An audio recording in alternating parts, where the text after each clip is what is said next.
Assalamualaikum warahmatullahi wabarakatuh.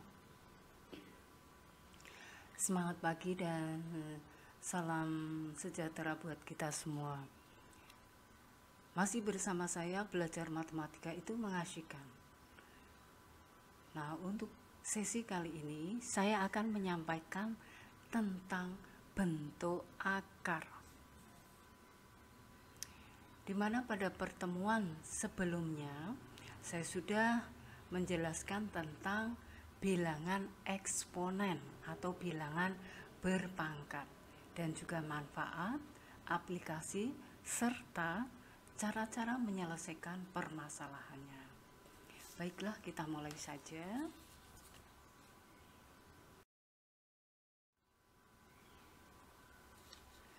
Di sini akan saya mulai dengan mengambil contoh, yaitu sebuah fungsi untuk permasalahan adalah fx sama dengan 50.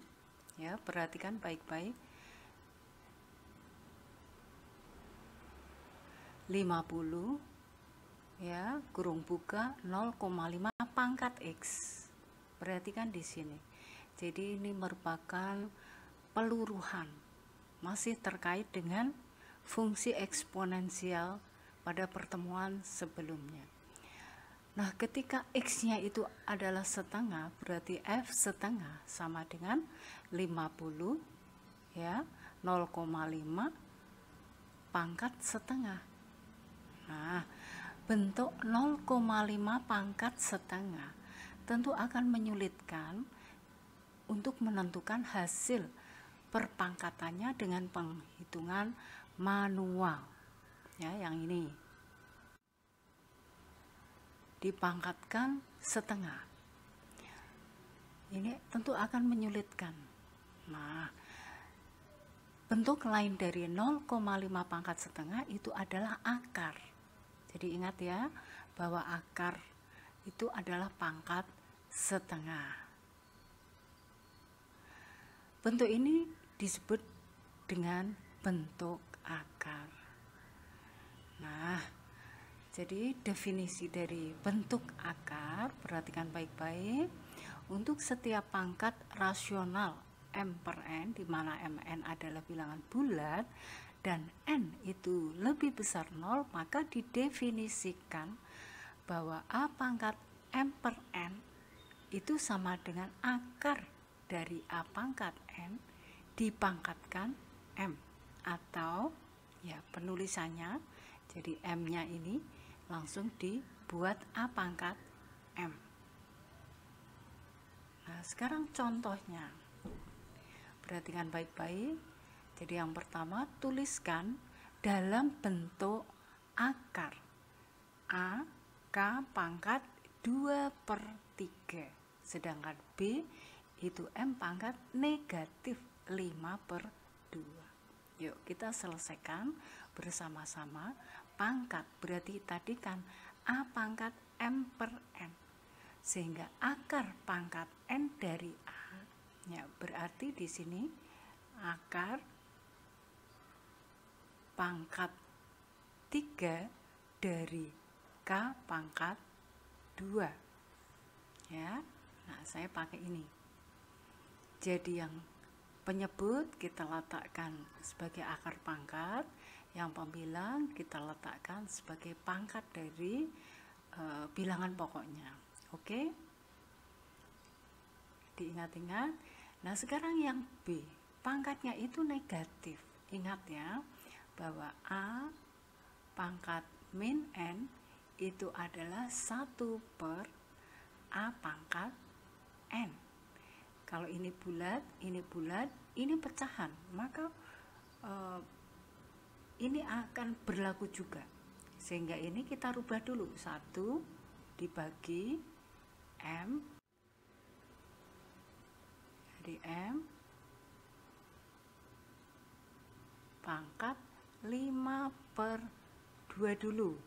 Jadi dipositifkan dulu. Ya, baru sama dengan 1 per akar dari 2. Nah, kalau akar pangkat 2 itu tidak kita tulis ya, khususon untuk yang akar pangkat 2 dari M pangkat 5. Nah, demikian ya. Jadi kalau ada negatif pasti akan muncul 1/. Bisa diikuti ya. Nah, sekarang akan kita coba sebaliknya. Tuliskan dalam bentuk pangkat ya.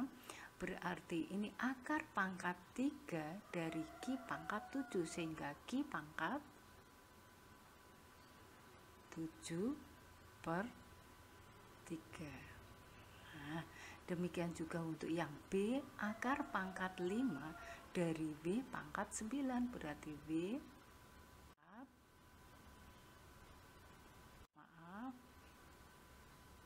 pangkat 9/5.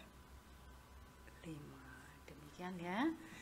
Nah, jadi kalian sudah paham sekarang bentuk akar adalah merupakan pangkat pecahan. Oke? Nah, sekarang kita akan ke hal lain yang berkaitan dengan bentuk akar juga, yaitu bagaimana cara menyederhanakan bentuk akar. Ingat prinsip berikut ini. A akar C ditambah B akar C ya, bentuk akarnya sama, akar C. Maka A ditambah B kurung akar C. Demikian juga yang pengurangan. Bilangan bentuk akarnya harus sama baru bisa kita jumlahkan atau kita kurangkan ya. Nah, sekarang contoh yang sederhana ini. 5 akar 3 ditambah 2 akar 3. Bentuk akarnya sama. Akar 3, akar 3. Oh, berarti 5 ditambah 2, 7 akar 3. Nah, tidak sulit ya. Demikian pula yang B. Bentuk akarnya sama. Akar 2, pasti nanti jawabannya ada akar 2-nya. Tinggal ini 7 kurangi 4. Oh, 3. Halo, bisa diikuti? Baik, lanjut ke yang C. Akar 5 di sini semuanya sama, akar 5 berarti nanti pasti di sini hasilnya juga akar 5. Tinggal depannya berapa ini? 5 ya, 5 tambah 4 kurangi 3. Berapa yuk? 6. 6 akar 5. Tapi ingat, hati-hati apabila ketemu misalkan 3 akar 2 ditambah 2 akar 3. Hati-hati ya. Ini akar 2, ini akar 3. Berarti tidak berlaku sifat tadi. Maka ini tetap 3 akar 2 ditambah 2 akar 3 tetap ya, tidak boleh dipaksa. Tidak boleh. Wah, iki 5 akar 5 salah ya. Jadi tetap jawabannya karena tidak bisa disederhanakan. Baik, sekarang kita masuk yang ke D. Wah, ini kok beda semua. Nah, hati-hati. Beda ini bukan berarti beda-beda banget, tetapi ini bisa kita sederhanakan. Akar 50. Halo, akar 50 itu kan 25 kali 2.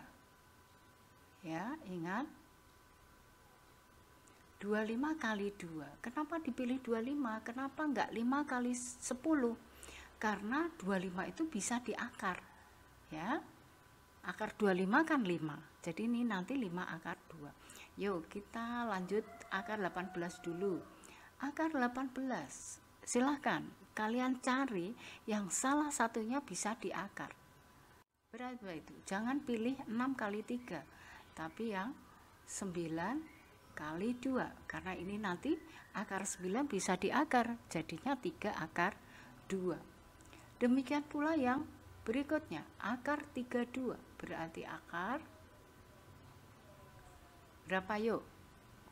16 kali 2, pasti salah satunya bisa diakar ya. Berarti ini 5 akar 2 ditambah 3 akar 2 dikurangi 4 akar 2. Nah, baru ini kelihatan bentuk akarnya sama, akar 2 semua. Oke ya, jadi tadi kelihatannya tidak sama, tapi setelah disederhanakan ternyata bentuk akarnya ini sama, yaitu akar 2. Maka di sini pasti hasilnya nanti ada akar 2-nya. 5 ya, ini 5 ditambah 3 berarti 8 dikurangi 4. Berarti kan 4 akar 2. Nah, ternyata tidak sulit ya. Oke. Kita lanjut. Perkalian bentuk akar. Nah, di atas tadi sudah sedikit disinggung ya tentang perkalian. Yang contoh tadi, perhatikan ini bersifat beberapa sifat. Akar A kali akar B berarti akar A kali B. Akar A ditambah akar B kurung lalu kali akar C, maka ini bersifat distributif. Akar A kali akar C berarti akar A kali C ditambah akar B kali C. Ya, perhatikan baik-baik dan diingat-ingat. Nah, demikian pula ini ya, menggunakan sifat distributif. Ya. Ini demikian juga ini, ingat bilangannya sama ya.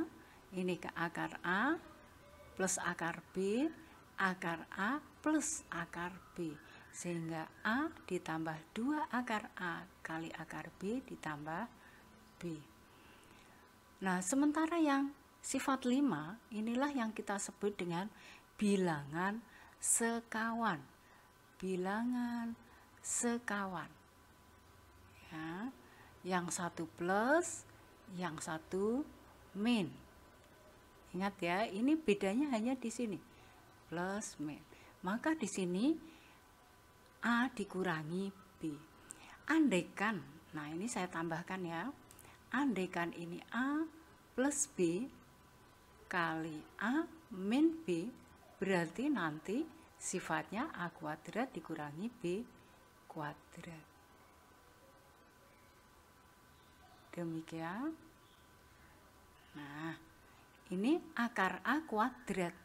Berarti kan A dikurangi akar B kuadrat. Berarti B.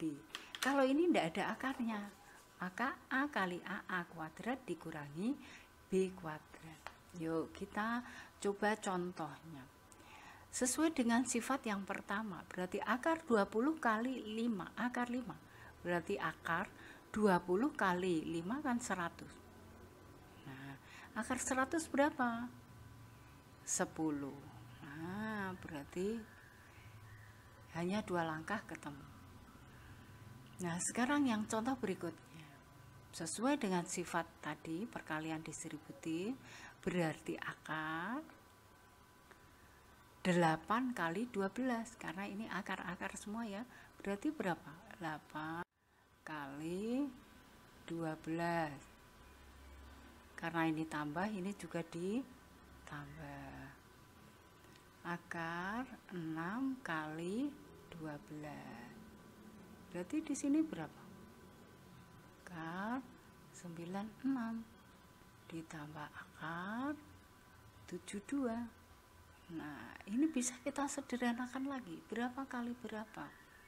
Coba kalian ambil salah satunya bilangan yang bisa diakar.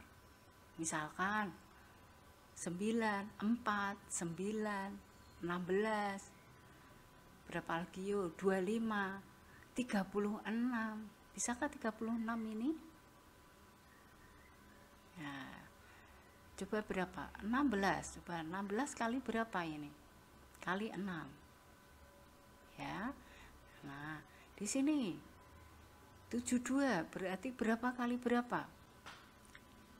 Salah satunya yang bisa diakar. 4, 9. Berapa yuk? 16, apakah 16 kali, apakah berapa setelah 16, 25 terus 36 ya, akar 36 kan 6, maka di sini 36 kali 2.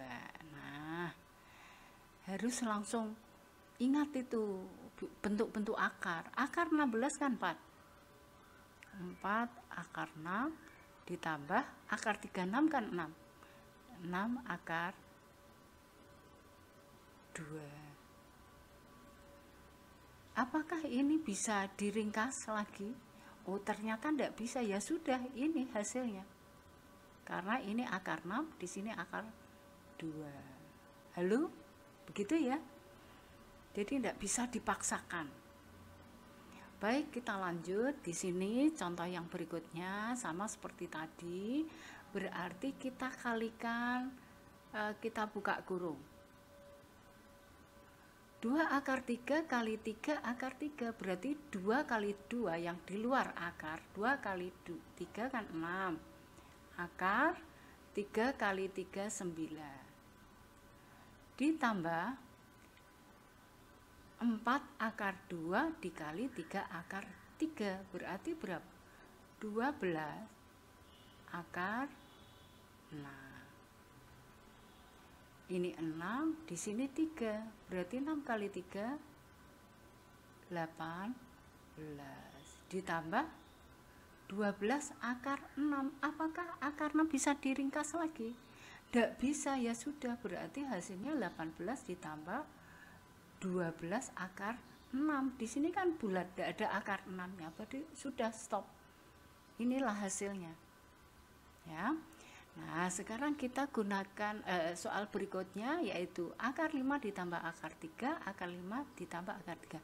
Berarti sesuai dengan yang sifat yang keempat. Ya, coba kita gunakan sifat ini. A ditambah 2 akar A kali akar B ditambah B.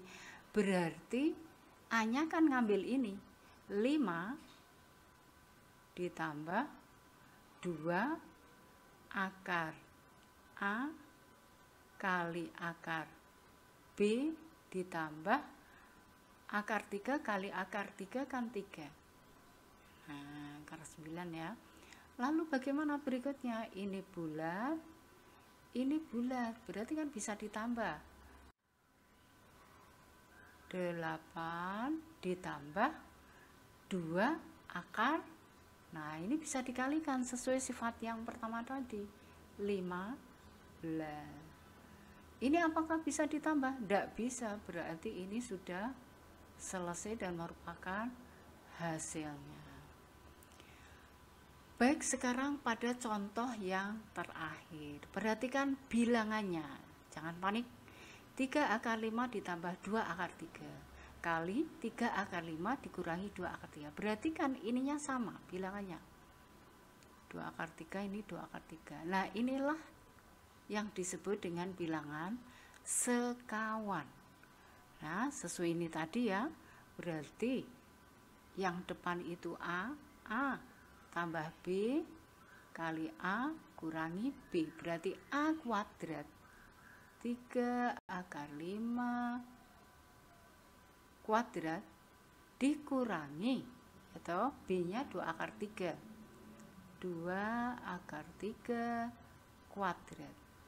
Nah, 3 akar 5 kuadrat. Berarti 3 akar 5 kali 3 akar 5. Berapa itu? 3 kali 3, 9. Akar 5 kali akar 5, akar 25. Akar 25, 5. Berarti 9 kali 5, 45. Oh, di sini 45. Nah, demikian pula yang 2 akar 3 kuadrat, berarti kan 2 akar 3 kali 2 akar 3. 2 kali 2, 4. Akar 3 kali akar 3, akar 9. Akar 9 bulat, yaitu 3. Jadi 4 kali 3, 12. Maka 45 kurangi 12, 33. Nah, inilah hasilnya. Ternyata hasilnya bulan. Baik, kita lanjut dengan tugas. Oke, kerjakan dengan tenang, jangan panik, selesaikan baik-baik, pahami tadi. Kalau kalian masih bingung, setelah itu silahkan bisa dikirim, difoto, lalu dikirim ke tugas yang seperti biasanya. Di sini ada 3 soal. Nomor 1, saya minta kalian menuliskan dalam bentuk akar. Nomor 2, sederhanakan bentuk akar berikut. Jadi ini tadi ingat ya, yang akar 6. Akar 6 berarti bisa nanti ditambahkan. Lah yang ini saya gabung. Ada penjumlahan, ada pengurangan. Nah yang ini berarti harus disederhanakan dulu. Demikian pula ini. Ya. Lalu sederhanakan. Ya, ini perkalian. Ya, silahkan dikerjakan secara urut-urut ya.